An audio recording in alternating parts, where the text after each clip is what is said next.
Deborah Cordova, and I will be your mistress of ceremonies for today. I'm a founding member and manager of the law firm Walsh McGurk Cordova Nixon, PLLC. Thank you for sharing your time with us today. We hope you're looking forward to enjoying and learning something new from today's Are You Ready for the Workforce panel discussion. We're honored to have with us today Julian Alvarez III, former Texas Workforce Commissioner and Executive Vice President of Community Relations at Lone Star National Bank, Dr. Carlos Margo, Dean of Industry Training and Economic Development with South Texas College, Natasha Del Barrio, CEO of Bert, Ogden, and Fiesta Auto Group, Rio Grande Valley, Teclo Garcia, CEO of Mission Economic Development Corporation. Thank you for being with us today for our Buenas Tardes Luncheon. At this time, I would like to recognize all of our public officials joining us. Mayor of Mission, Nori Gonzalez Garza.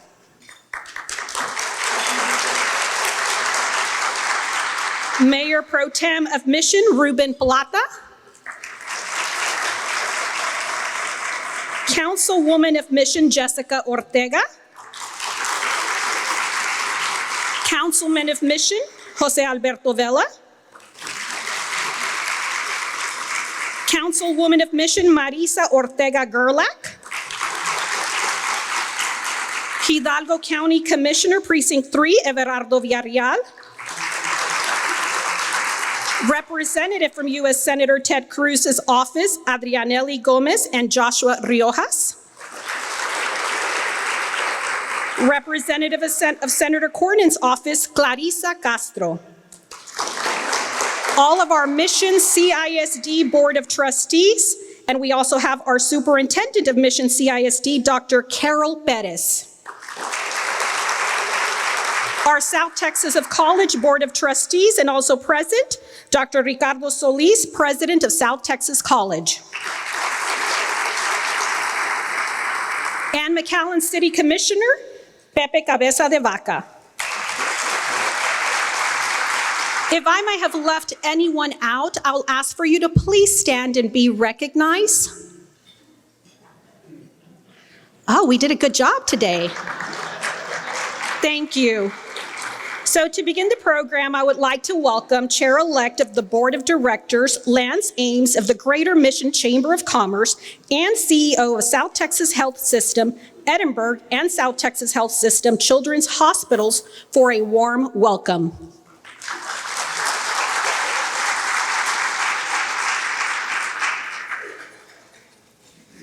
Thank you so much. All right, to start off, if anyone here loves serving in the city of Mission and the Rio Grande Valley, let's hear a really loud Buenas Tardes.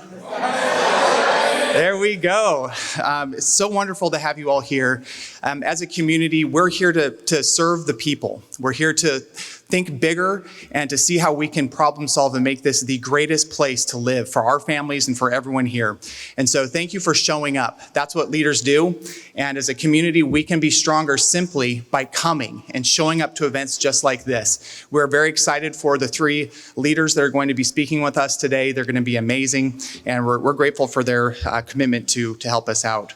So I am here today actually on behalf of the chairman of the Greater Mission Chamber of Commerce, Chad Nunnery, and he is unable to be here. I will tell you, if he were here, I am sure he would be wearing some fancy white disco shoes. I am the incoming chair, so I am still in training, so you're stuck with boring brown shoes. But we're going to make this an exciting event nonetheless. And I'd like to thank at this time and recognize several people from the Mission Chamber of Commerce, starting with our president, Brenda Enriquez. Thank you so much for your vision and leadership. I'd also like to thank the Mission Chamber of Commerce board members. If you're here, could you really quick stand up, raise your hand?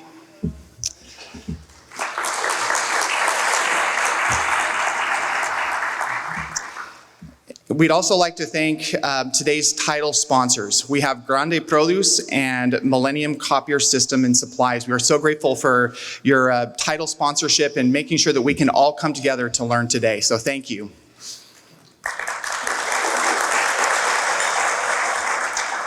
We'd also like to thank, we got a couple more, the City of Mission, the Mission CISD, Cano and Sons Trucking, Texas National Bank, MEDC, the Mission Regional Medical Center, South Texas Health System, IBC Bank, Bert Ogden RGV, Blue Cross and Blue Shield, and Beauty Lace Med Spa. These are all of the investors for what we do here, and we'd like to give them a very warm thank you.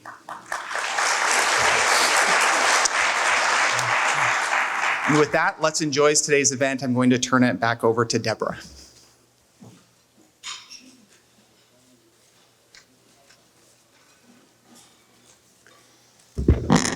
Thank you, Lance. I am wearing some red sparkly shoes, so you're certainly welcome to use them.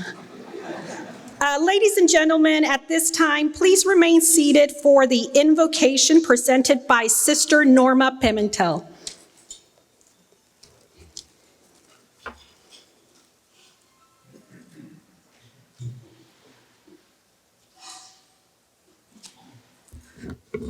Buenas tardes, casi, ¿verdad? So join me in being present here in prayer together. Dear God, we gather here today, united in purpose, seeking guidance and wisdom, as we convene to address the critical interaction of education and workforce development within our community. Grant us the clarity of vision, the strength of conviction, and the compassion to collaborate effectively towards creating opportunities for growth and prosperity. May our efforts be fruitful, our actions impactful, and our commitment unwavering. Bendice nuestros alimentos y bendícenos a todos nosotros. Amén.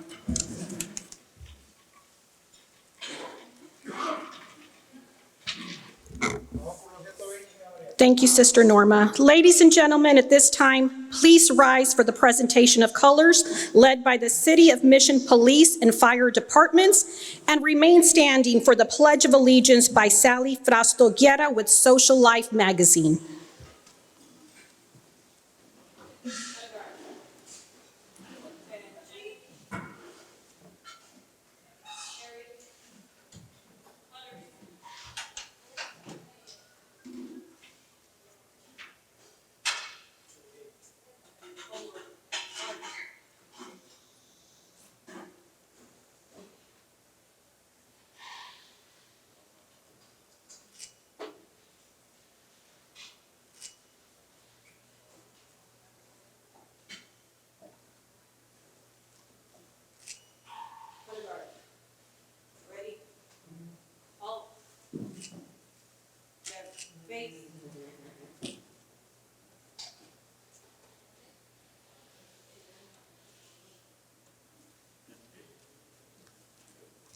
Buenas tardes.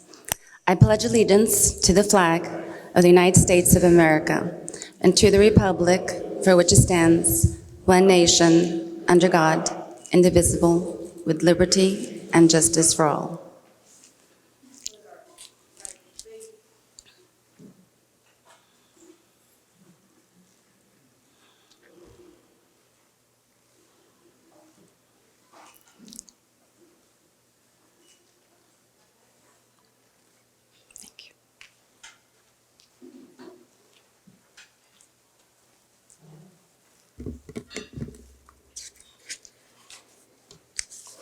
Thank you to all. You may be seated. And now we will have a message from our title sponsors.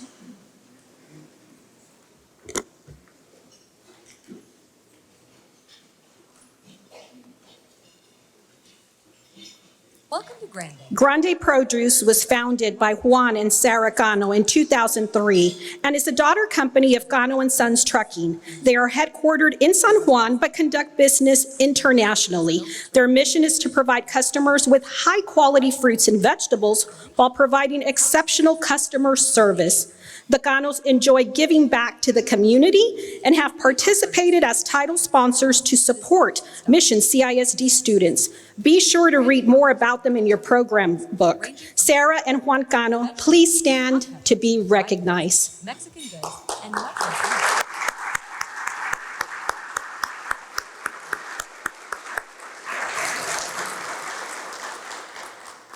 Our next title sponsor is Millennium Copier Systems and Supplies. Led by CEO Joel Garcia, Millennium Copier Systems and Supplies, formerly Millennium Document Systems, has transformed and expanded the offerings to meet the evolving needs of the community. With commitment to local ownership and operation, it has grown into a national company with a blend of services that extend beyond traditional printer sales and service. They're headquartered in McAllen. Be sure to read more about them in your program book as well. Joel Garcia and team, please stand to be recognized.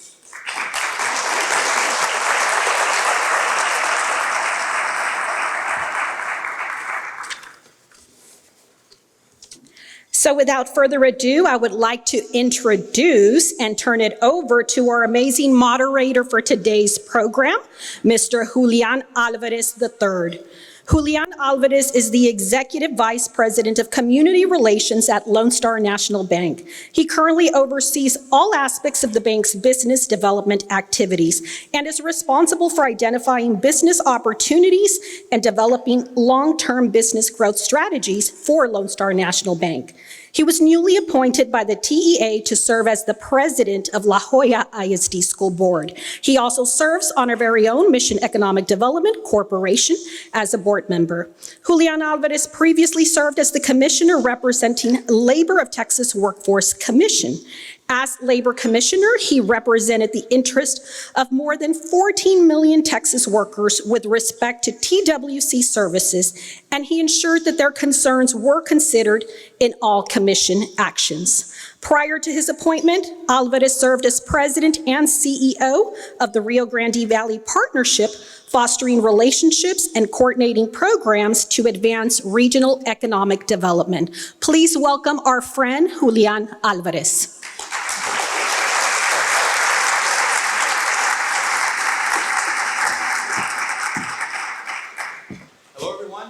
Is it on? Great. So I thought I would introduce myself before I bring our rest of our panelists up here. I thought I'd introduce myself again and tell you a little bit about what our presentation is going to take, what kind of dialogue is going to take place. You're going to hear some things that you've never heard before, like reentry. How do we serve people that are have been formerly incarcerated, those individuals that have been now transitioning out of military service. Now, I was going to do this introduction behind the podium, but the podium's a little taller than I am, so you probably wouldn't have seen me, but you would have heard me. So now I'm going to go ahead and ask the panelists that are going to be joining me to come up and make their way up here. So Carlos, Margo, Natasha, and Teclo, if you could make your way up here. Oh, here they are. Please give them a hand. Go ahead. So a lot of the information that we're going to cover is going to be provided to you either through their website, and there may be a QR code that's at your table.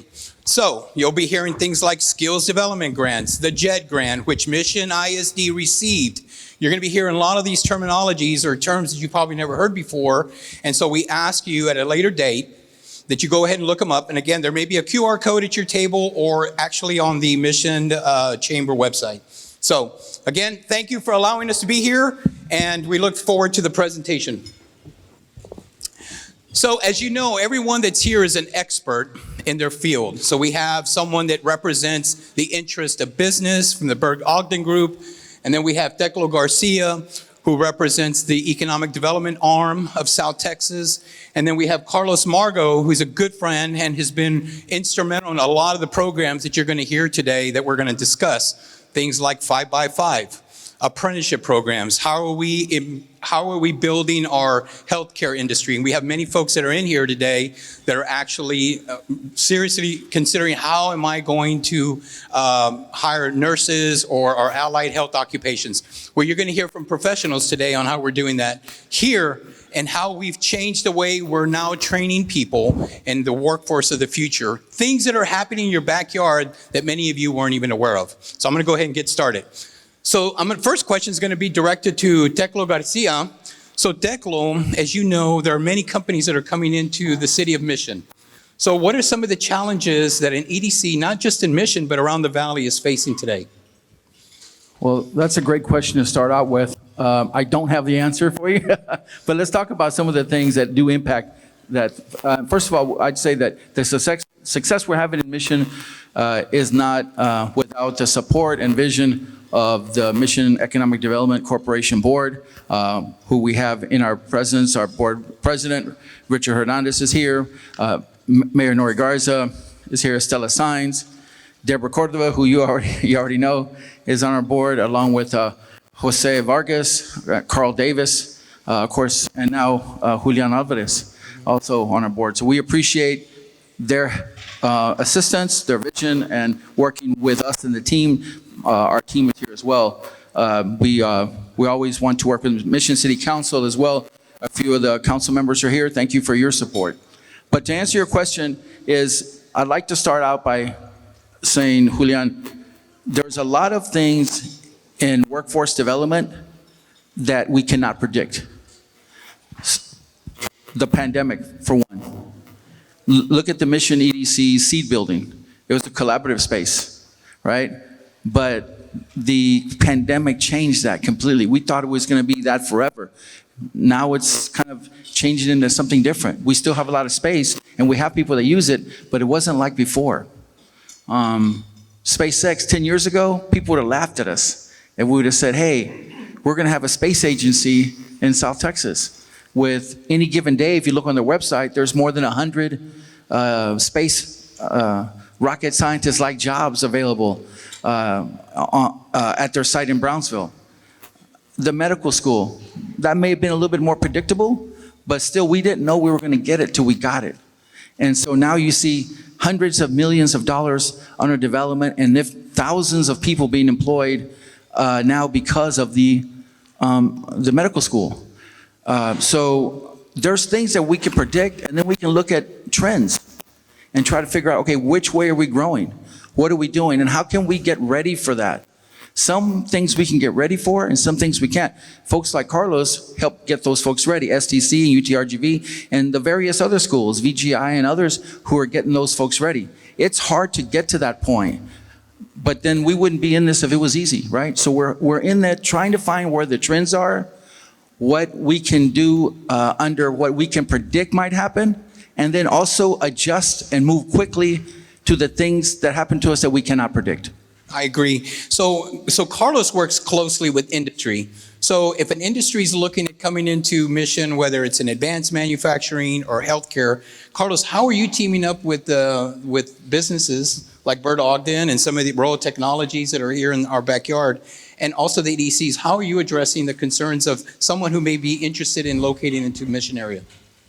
I think, thank you, Julian. I think it's very important for us to keep that open line of communication with all the EDCs in the region. Teclo, we've met before. We talk about existing companies, business retention and expansion meetings, meetings with prospective industries that are looking to come to the area. One of the first questions those companies ask is, what kind of a workforce do you have? What kind of workforce training and education programs do you have?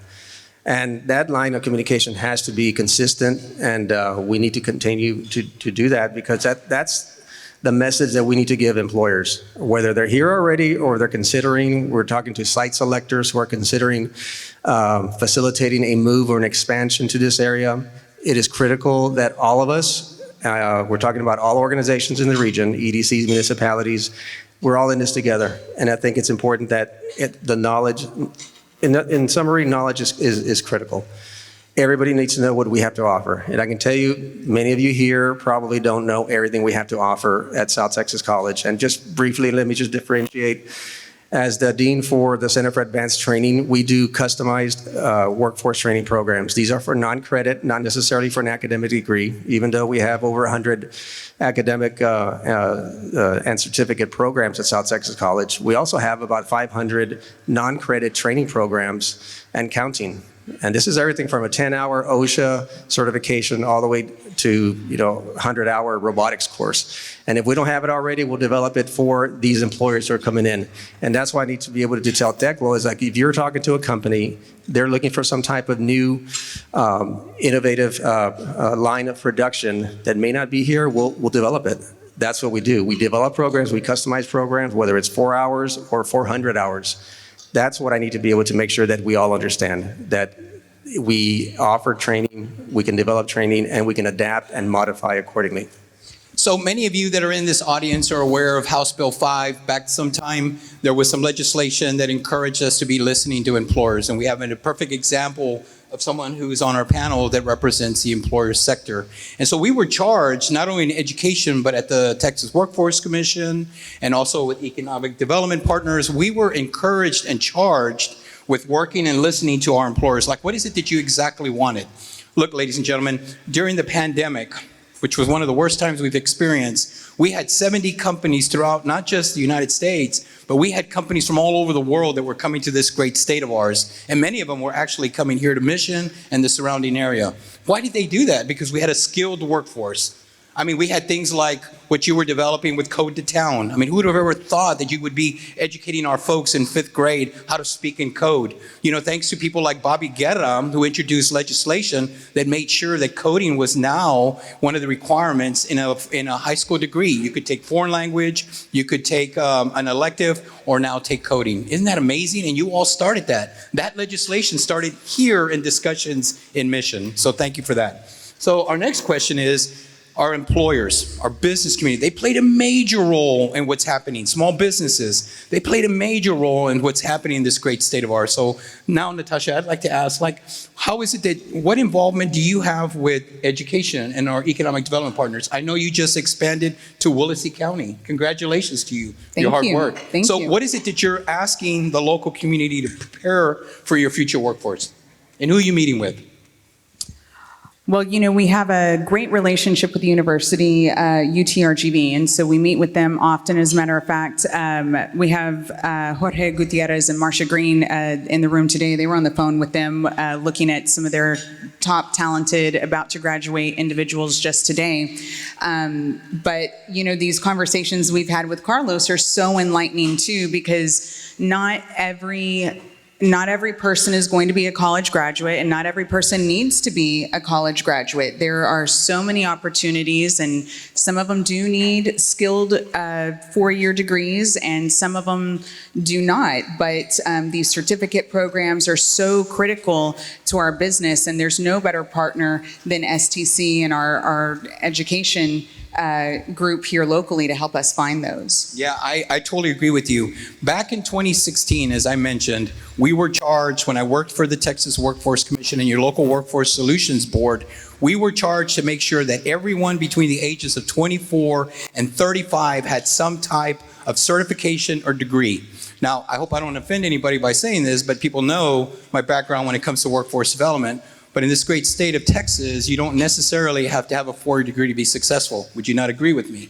Because that's what industry is looking at. The Googles, the Amazons, the Oracles, the Bechtels of the world are looking for that. So I appreciate all of you listening to the charge and taking the lead on that. So let me ask you this, Teclo. So we talked earlier about some of the challenges. What are the things that the pandemic, post-pandemic, has made you focus on? Like, how are we doing things different prior to pre-pandemic? Yeah, I think it's different for everybody. Everybody who's here is probably doing something different in their shop. We can kind of look to numbers a little bit to kind of help us with some context. The county, Hidalgo County, over the last 3 years has added about 10,000 jobs per year, 33,000 over the last 3 years. 2019 was a really good year before the pandemic. Then we lost maybe 15 or 20,000 jobs, then we bounced back from that, right? In Mission, the last 3 years, we're growing at 1,000 jobs per year. right? And some of the other cities are in that same ballpark, McAllen and Pharr and Wesco and so forth. But we know we're adding jobs. So what are we doing different? What jobs have become even more critical and important after post-COVID, right? For us in Mission, one of the things we're focusing on is with our partners in McAllen is that on the Anza Duas Bridge, we're really expecting, and all signs are pointing to, having an avalanche of traffic at Anza Duas, right? People are buying properties, they're developing things very quickly. So we're looking at transportation, logistics. We also have, our medical field, right? We have a hospital in Mission. But let's keep in mind that while I can talk about Mission, our economies in the valley regarding cities are completely integrated. We always look at this survey. When I worked at the city of McAllen, we measured how many people worked at the city of McAllen, and it was less than 50%. They did not live in the city. When we get a company, and we're about to have a call center open in McAllen with 350 jobs, I mean, how many of those folks are actually going to be from Mission?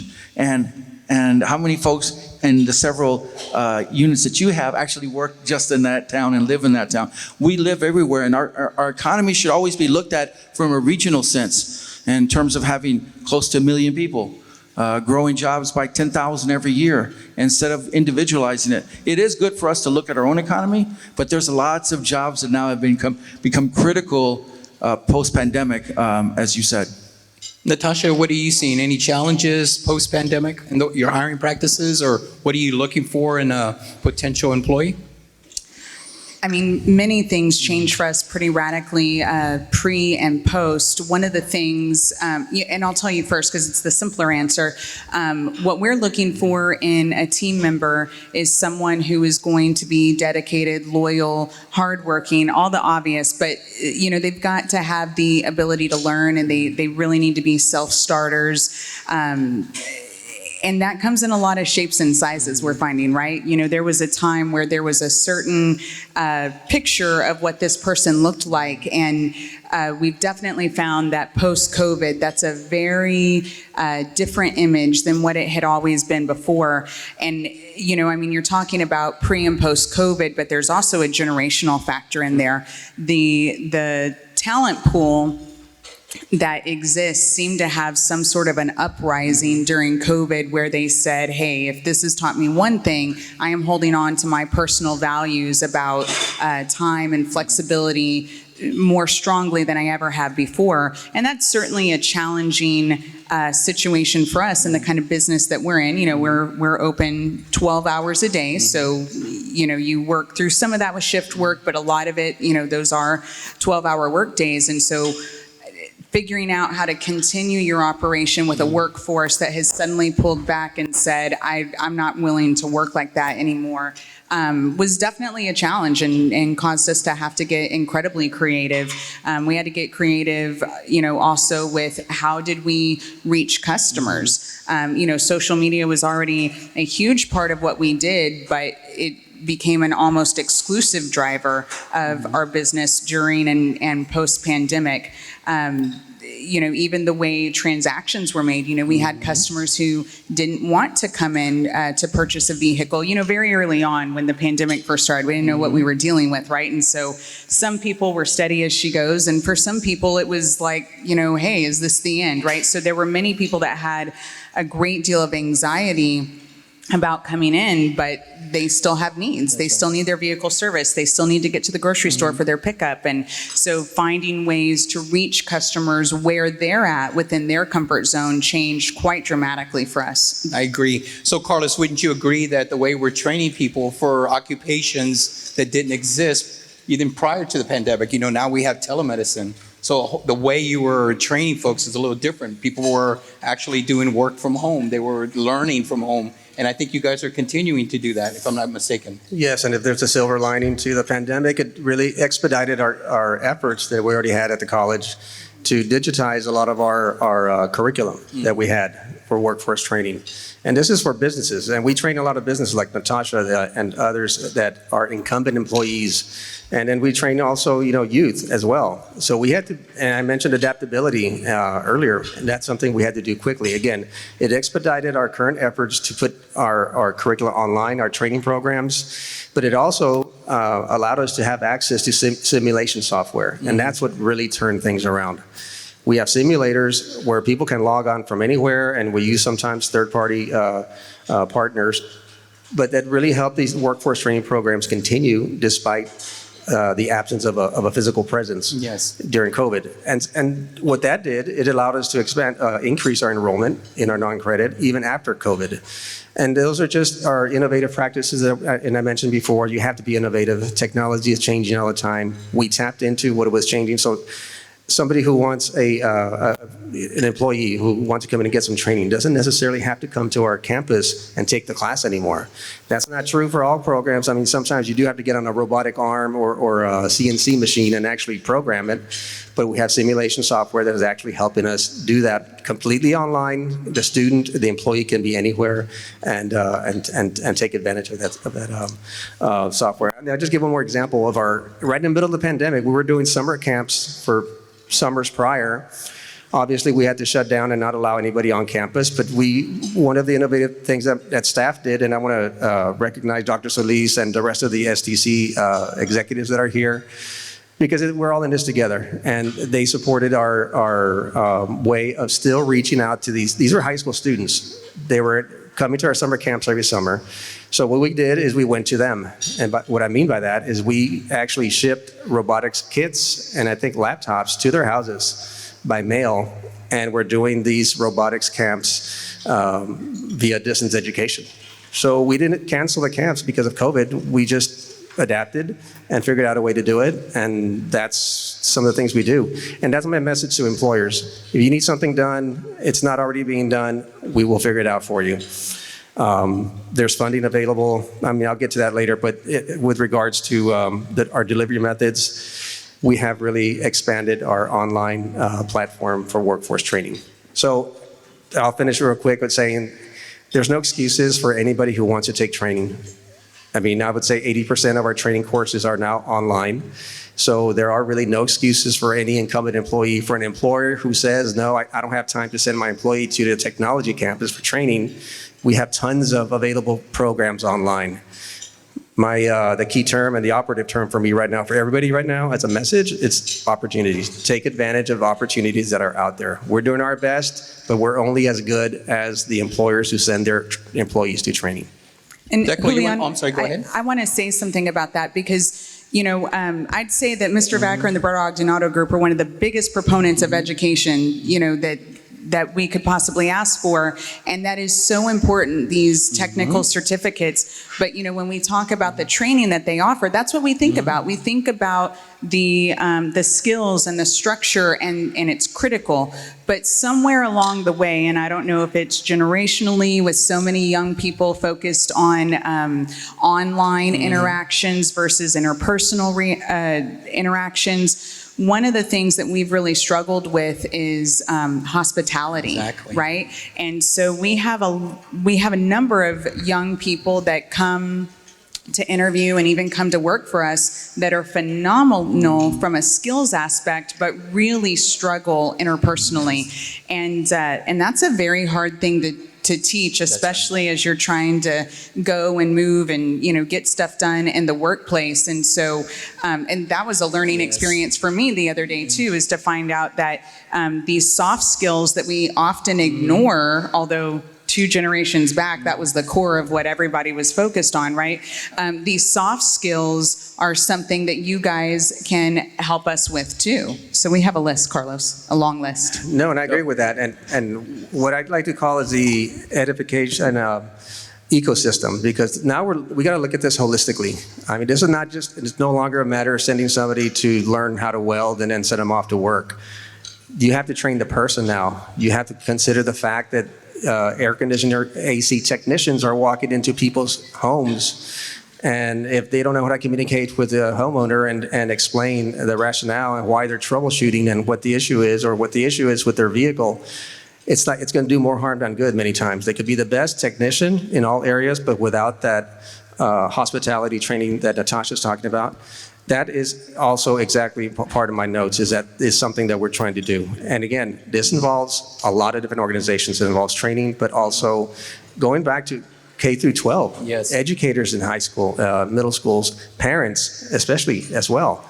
That's just some communication that needs to take place because, again, it's no longer just about education in absolute terms. We have to look at this holistically. It's a system. Everything needs to come into play at the same time. And that's where we can help. We can't do it alone. We need everybody's participation. Thank you. I know Teclo wants to add to that. Yeah, I did. And Carlos, hopefully in some of the training, the air conditioning guys can help us with the sticker shock when we get the bill from the AC folks. That's also a big help. But no, that's up to the air conditioner.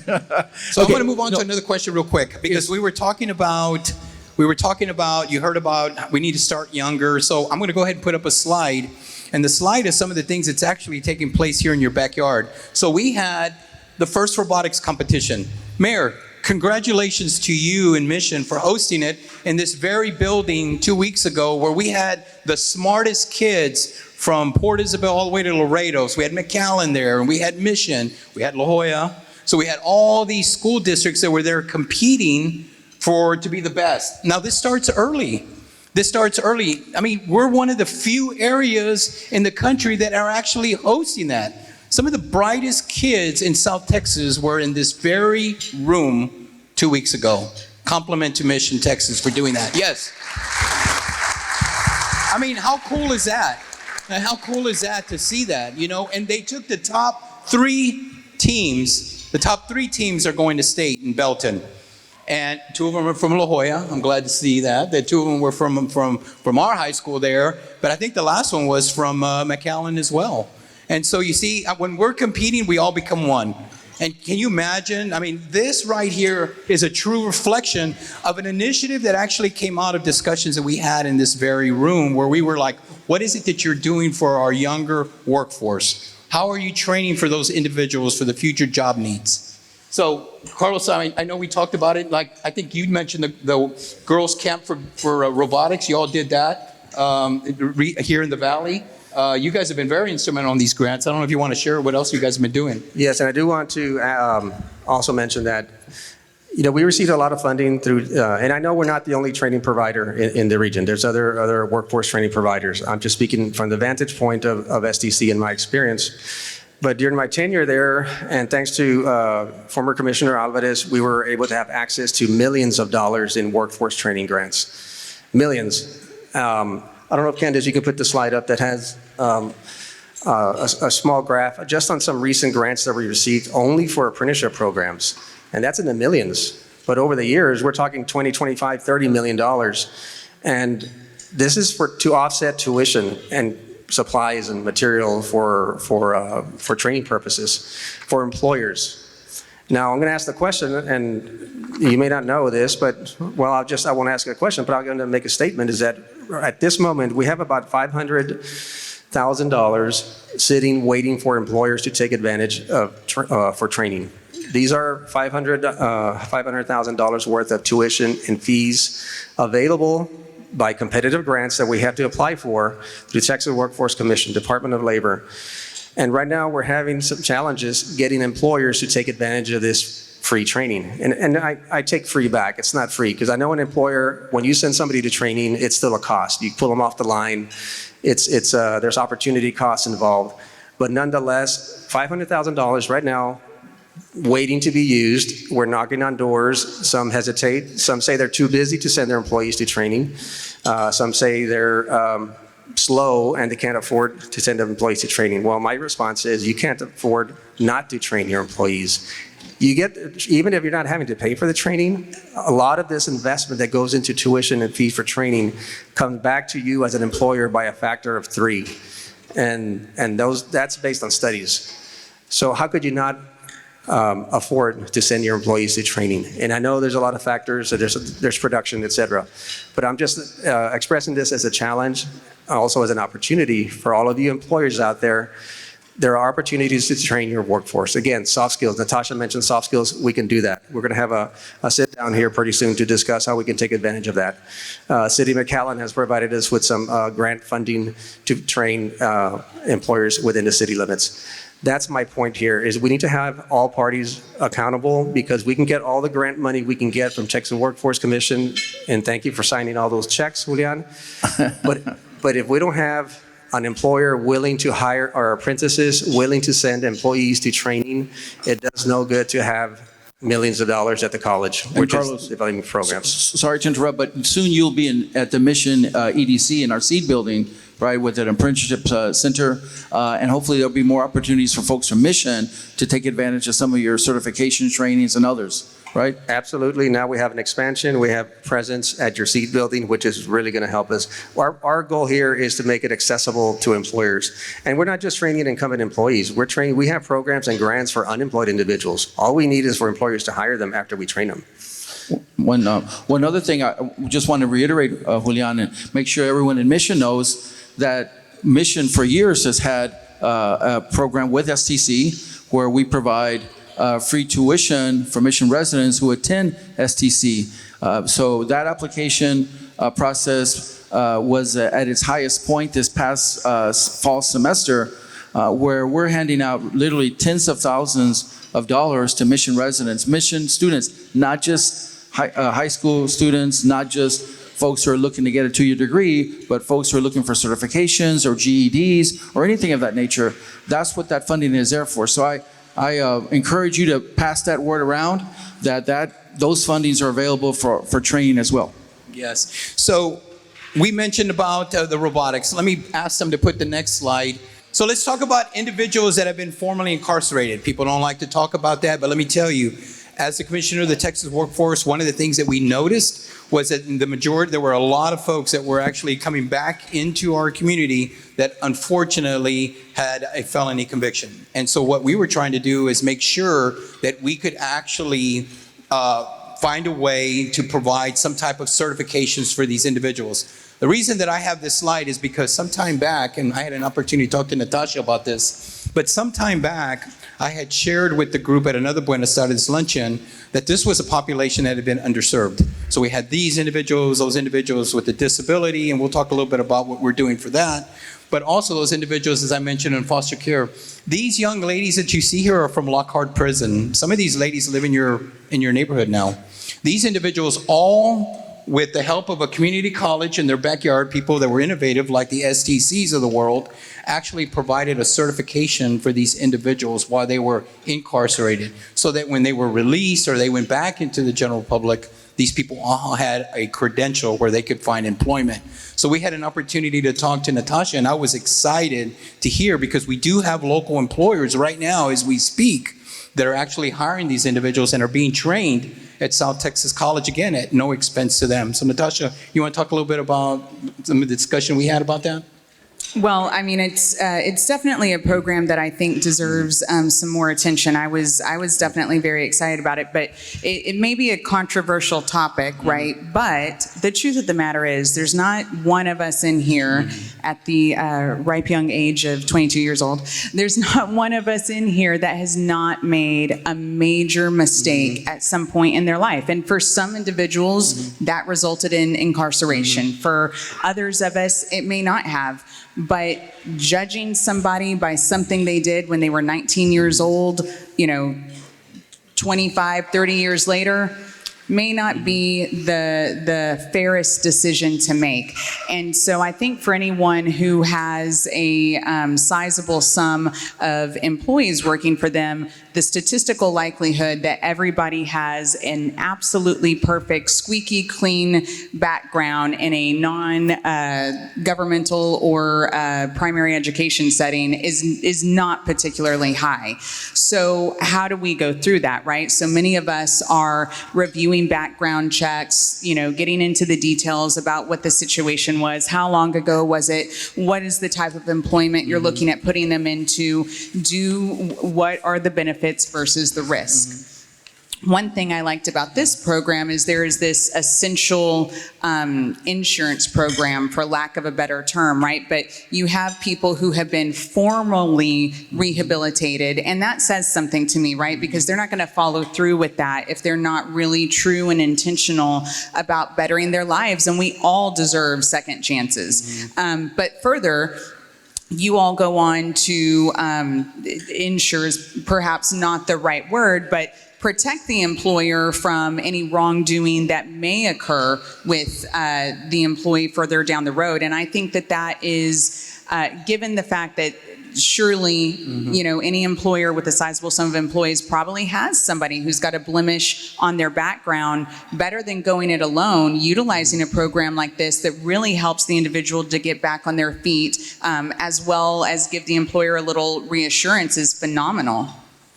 So would you agree with me, Teclo? So just so that you know, what Natasha was referencing is there are incentives for employers who hire somebody with a felony conviction or someone who's now in society that served time. So some of the things that serve through our local workforce boards or the local workforce boards are tax credits for the employer. Didn't know if any of you knew that. And fidelity bonding, meaning so if they stole or unfortunately a tool was missing or a computer was missing or something unfortunately happened, TWC would cover that expense. So again, it was a way to get people back into the workforce because remember, during the pandemic or prior to the pandemic, the unemployment rate was 3.7. That was 3.7. We're 3.9 right now here in some parts in the valley. Thanks to all of you. Remember when we were a farming and an agriculture community? We're not that anymore. We're technology. And so my compliments to all of you. But again, being able to open, we've had many discussions now that I'm in this role at the bank.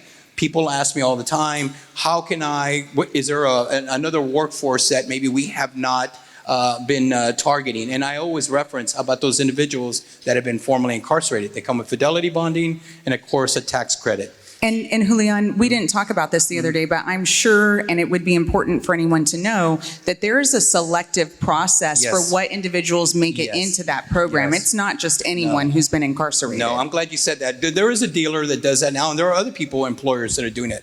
Logan's, there's a train company, Union Pacific. These individuals now are opening to hiring individuals that have been formerly incarcerated.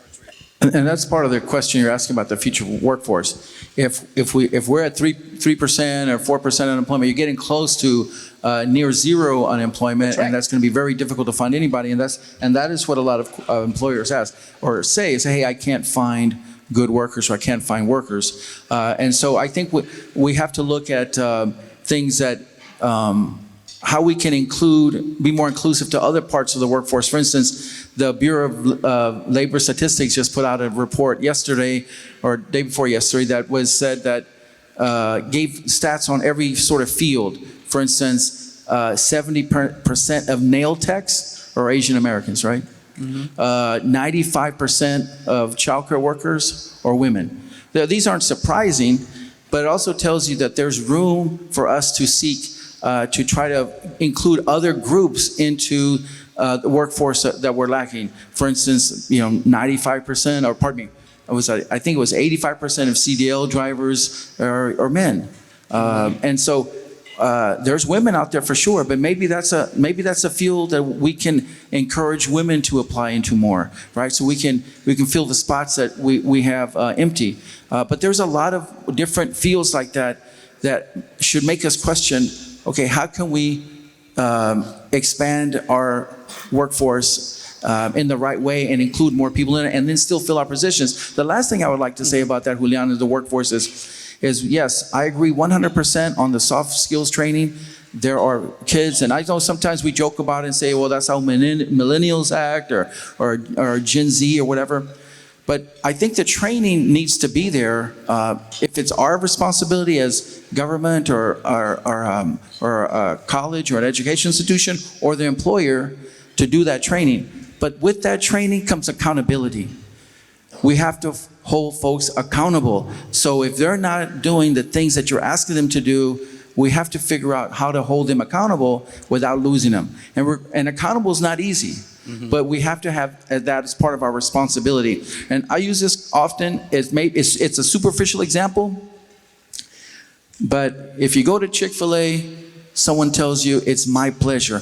How can I help you, sir or ma'am? You can pick out many other fast food restaurants where you get nothing of that. No greeting, no thank you, anything. Why does Chick-fil-A stand out? Because they take time to do the training and then they hold people accountable. Because if you're not going to do that, you're not going to be on that team much longer. Yeah, I agree. So I'm going to ask them to put the other slide, which is the welding group. And no one knows better than Carlos, Margo, and the folks at STC about the JET grant, Jobs Education for Texans. This is a grant, thanks to folks like Senator Hinojosa, that actually took that funding from the State Comptroller's Office and moved it over to the Texas Workforce Commission. And what it does, for those that don't know, it provides equipment, real hands equipment for students in high schools. Again, listening to industry, because technology is changing all the time. So I'm going to ask, and I'm going to ask Carlos to start off with this question, but how has the JET equipment or some of the other funding helped you address the workforce needs or training for employers like Bert, Ogden to hire? It's helped tremendously. We have to stay a couple of steps ahead of what industry needs. That's critical. These grants and other capacity building grants help us do that. And you mentioned speaking with industry. Yes, the way we work at the college, we develop curriculum working backwards. We sit down with Natasha and other employers and ask them, well, what do you need? Some of them will say, I need training. And then they'll say, okay, I say, what kind of training? They say, workforce training. Okay, that narrows it down. But it's up to us as educational practitioners to extract that information, because a lot of times the employers just don't know what they need exactly. I'm not saying all, but some, and that's our work. That's what we do at the college. We develop curriculum based on jobs and occupations. But if we don't have the right equipment and we don't have the right resources, the capital equipment, I can't promise any training to anybody, and I can't tell Teclo to tell that working with a prospective employer that, you know what, we're going to offer you a robust robotics program using FANUC robotic arms if we don't have the FANUC robots, and that's key. Well, what if that employer operates with FANUC robotic arms only? Then we got problems. But by utilizing JET grants and using our own internal capacity building, the way we work at the college, we generate revenue from grants, but also from contracts with employers for training. It's important for us to reinvest that capacity building into purchasing new equipment, staying on top of things. And one more thing I'll say about us educators and education practitioners, we need to stay on top of trends. We need to research. We need to be learning. We need to train ourselves to ensure that Teclo and I can have a conversation with an employer and and speak the same language. And it's the same thing with Natasha and others. I mean, we need to know what they need and what they know. So these grants are critical, Julian. They've helped us expand our programs. They've helped us recruit employers to the region by having this type of equipment. And again, a lot of this equipment comes with curriculum that we are able to then utilize, not only with the first wave of companies who use it, but with future employers who need that training as well. So we can't do without those types of equipment grants. And Natasha, wouldn't you agree that this has been helpful for your job pool? I mean, kids are coming out of high school ready to train with certifications ready to go to work. Let me tell you something. I mean, there are so many things we could do, and I'm so excited about this, and I could hog up all that $500,000 with all the different ideas I've got about training. But it is so exciting because I will tell you a very obvious but critical one for us is the automotive technicians. And I got to hand it to STC. Every young person who comes out of that automotive technician certification training, they are ready to stand on the line and work. I mean, we might need to onboard them and show them how to log in, but we don't have to teach them anything. They know exactly what they're doing. And the best part about these young people is they're not going through these programs because, well, mom and dad said I had to go to college, so I'm going through the motions, right? These are people who really want to work. A lot of them are already, have their own families off in their own homes, and they really, really need to work. And they're the most, that automotive tech program. And they're the breadwinners. Some of these high school kids are the breadwinners in their family. So I know we're running close to time. We will connect you guys with a few more OEMs that we want some official certification programs for, like Toyota, but we'll talk about that later. So I just wanted to give a shout out to the Mission ISD. This is a high school student, senior, that is using the equipment that was purchased through the JET grant, but thanks to the CTE program, they were able to do that. So thank you to the Mission ISD School District for doing that. Yes, give them a round of applause. So as you can see, there's a lot of programs, and one of the learning experiences as we were getting ready for our discussion was we were actually learning more and more about services that were available. How can we apply for these things? Again, hopefully some of that information you'll be able to receive. There may be a QR code on your table. If not, it will be on the mission a table. So we're going to make this really quick. Teclo, I didn't know if you wanted to share with us, maybe some of the projects that are coming up that's requiring all three of us to be involved in. No, for sure. Thank you, Julian. Yeah, I mean, we've been trying really hard to pull more investment into mission, create more jobs in mission, do not just recruitment from the outside, but help folks who are trying to expand in mission. Some of them are top of mind for us is we're working with Ubiquity, which is a large customer experience firm that's going to open on South Sherry Road. They have a hiring event on Saturday at the Mission EDC Seed Building. They're going to hire 350 folks, 100 plus now, and then a lot more in waves in the next year or so. It's a call center for sure. But it's a customer service center, which is not a selling call center, which we like that. And they're going to start pay at 15 and go to 18 for beginning positions, and obviously supervisory management positions will pay more. We're also working with manufacturers, and that's really, really key. Those are primary jobs. We're trying to locate folks in mission. We've had several distribution places move to mission, like Betcher Steel, and they do some manufacturing as well, but also Wells Manufacturing, they're doing a distribution center in Mission, and several others. And several others are on the cusp, Julian, because of the bridge. We've had so much interest from folks around Texas and in Mexico to buy property and start developing there. I can't get into some of the other projects, but I tell you that they're going to bring a lot of jobs and good paying jobs to Mission. And these are primary jobs, which means folks can take those paychecks and buy a car, buy a home, invest back into the community, build wealth, right? That's what we're looking for. Make sure you give them my business card. I will give we them got to keep going. the business card. There's Make sure about you give them 100 a other business card. bankers out here, and I'm not going to get crosswise with everybody. I wanted him to make the commitment. So one of the things that I wanted to share with is we were talking about innovative ways to hire individuals that had been maybe, like I mentioned earlier, the disenfranchised. I'd like to take this opportunity to thank the folks that I work with at Lone Star National Bank for taking on an initiative that I thought was really important. And if people would like more information on this, we'd be more than happy to share it because it would apply to any business. And that is the paid work experience. And this is an opportunity for you to hire an individual that has a disability, anxiety, may have migraine headaches, physical disability as well. But these individuals, through the Texas Workforce Commission and your local workforce board with Frank Almaraz and his team, they actually will pay the salaries of these individuals while they're working with you for 12 weeks. And I don't know if you were aware of that, for 12 weeks. And they also pay for the workman's comp. So why not hire somebody like this? If it works out, you can keep them on board. If it doesn't work out, unfortunately, you can always inform the vocational rehabilitation group that you would like to move on with somebody else. But again, there are so many programs out there, and we were trying to squeeze all of these in within a 40-minute span. And so we hope that this information that we shared with you is very informative. I didn't know if you wanted to talk a little bit about, we could put the other thing about the 5x5, because Carlos was very instrumental in South Texas College. Obviously, this was done during the pandemic.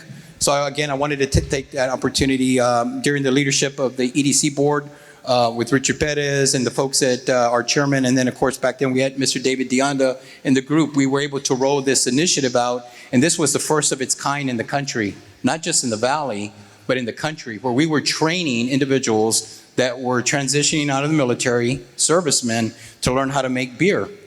And this was the first of its kind. It was an apprenticeship program approved by the Department of Labor with the help of folks like Carlos Margo and, of course, Dr. Ricardo Solis. Ricardo, you want to talk a little bit about that? Yeah, and that's what I talked about, being innovative. We got a request from some local breweries, 5x5 specifically. They needed some help with brewers. They needed somebody to help. And they asked if we had a program, and no, of course we don't have a program for beer making, but we can produce it. We can create one. And sure enough, it took some some research, and it took some funding. Frank Almaraz from Workforce and you gave us some funding to make it available. Developed the curriculum, partnered with a training provider as well, and offered the very first professional brewer apprenticeship training program. This was apprenticeship, by the way, registered with the U.S. Department of Labor. And that's what made it the first of its kind, that it's actual apprenticeship program where they had to get on-the-job learning and take, classroom instruction at the same time. So my point in saying that, there's opportunities for you. And the takeaway is, if it's not something that we have, we'll help develop it. The most recent one that I can think of now is also our veterinary technician program. That was a request from PSJ High School. And I said, no, we don't have it, but we can create one. So sure enough, we're in the second semester already.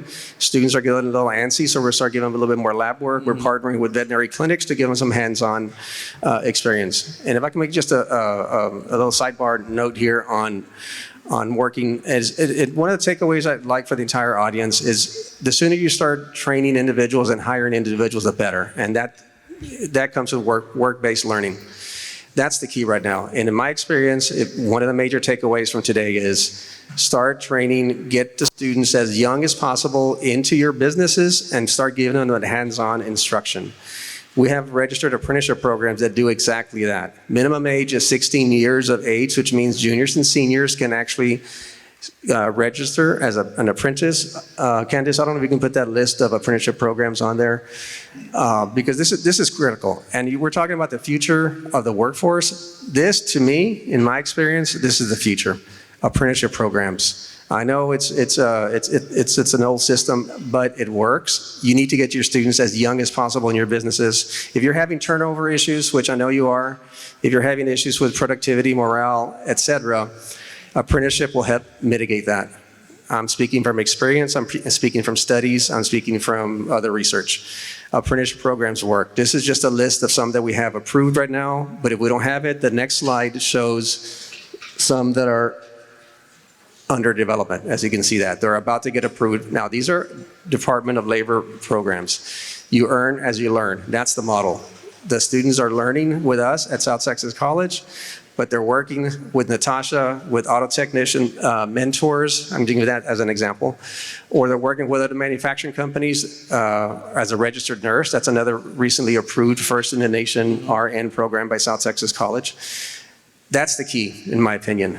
Get your students as young as possible, give them some hands-on experience, whether it's apprenticeship, internships, but I highly recommend registered apprenticeship programs. We offer those. I know there's other training providers in the area, but that is my key takeaway for today, Julian. But I know I deviated a bit from your question, but I did want to really emphasize that apprenticeship programs, 5x5, that's what makes the best qualified employee. And that was the first, not only in the state, but in the country. I find that Mission, it was here that actually started, and other people around the state or country were copying it. how can veterans and education not have come up with that before, that they could train to make beer? I mean, I know a lot of veterans that like to drink beer. Well, we know Let's you were just the learn how to first. make You were it. the first in line to be a taste tester. I'm a veteran. No, we're really proud to have them in our building, Julian. We're really proud to have y'all in our building soon. We have several small businesses in the seed. And remember, that's the Center for Education and Economic Development. That's what we're there for. We have space. We have a lot of training classes of all sorts. And we want to continue to maximize that to better the community. And that's what we're there for. Thank you. Natasha, do you have any closing remarks that you'd like your audience here to know what Bert Ogden's doing? We appreciate everything that you've done. I appreciate the fact that when my car now gets serviced, I have one of your young technicians that's telling me that everything's okay. I just love that the customer service that you guys do it's great. So we appreciate that. Well, we appreciate that so much. But enough is never enough, right? That's one of the programs I'm really interested in is furthering the customer experience programs and having some very specific training. But I mean, it is so neat. You know, one of the things that we struggled with our service technicians is that these ladies and gentlemen, mostly gentlemen, they like that quiet work that they do one-on-one with the car. They may not always be the most extroverted, outgoing individuals, but we found that when it comes to selling our services, no one does a better job than the lady or gentleman who's actually turning the wrench, right? We trust that individual when they tell us we need a new cabin air filter or a certain fluid flush more than anyone else in the dealership. And so we wanted our service technicians to start using videos to text out to our customers where they could talk to the customer about it, show them exactly what they were seeing and make those recommendations. And it was a little hesitant, a little resistant with our technicians there for a little while. But again, through training and programs, they've gotten much better at that. And you know, this comes to being flexible both as an employer and in what you think training needs to look like and needs to focus on, because the technology is changing so rapidly. And you know, we even look at the dealerships that we're building across the valley, and they may look the same to you on the outside. They're very different to us on the inside in terms of how space is allocated within the dealership, or what sort of infrastructure is being put in place, not for the dealership that stands today, but what the dealership is going to be 5 years down the road. And I think one thing for everyone to get out of today is that there's a tremendous number of amazing opportunities that so many of us just did not know existed right here in our backyard to make, you know, this community and this workforce, you know, stronger than it's ever been. And we've got amazing people here, and amazing programs like this just make it so much better. And I'll say too, what Carlos was saying about apprenticeships being the best way to go, that's exactly why these technicians are ready to go. It is the best thing. So everything that we discussed, there's funding available, depending who the individual is. All we ask is that you ask these individuals. There may be some indicators that might be helpful. For example, like I said, on an application, it might mention that they're a veteran. And if they're a veteran, again, these individuals come with funding. Some of them may say they came out of foster care and some of the stuff, and I know I've said that multiple times, but I ask that you take advantage when you interview these individuals, or when you're looking for a skilled workforce, find out a little bit more about who your skilled talent is, or who your talent pool is, because now you can actually use your judgment on what types of programs are available. Carlos referenced it earlier. I mean, school right now is so affordable. South Texas College, you know, Valley Grande Institute, RGV College, you know, UTRGV, Texas Southmost College. You have some of the finest institutions in the Rio Grande Valley and in the state. So we wanted to brag about all the great things that are happening in Mission, but we're also having a lot of great things happening in this whole surrounding area. One thing that I do notice that as I travel the state, there are a lot of great things that were happening here. We no longer live in that football mentality. I don't know if you know that, but we don't live there anymore. I mean, now we have become one region. I think Daniel Silva says it the best, one region, one voice. So thank you for that. So I think we do have some time for one or two questions. We don't have time for one or two questions. I want to thank our panelists for being here. I want to thank Brenda. You did such an amazing job. I hope that this was informative, and we look forward to the next Buenas Tardes Luncheon. Thank you.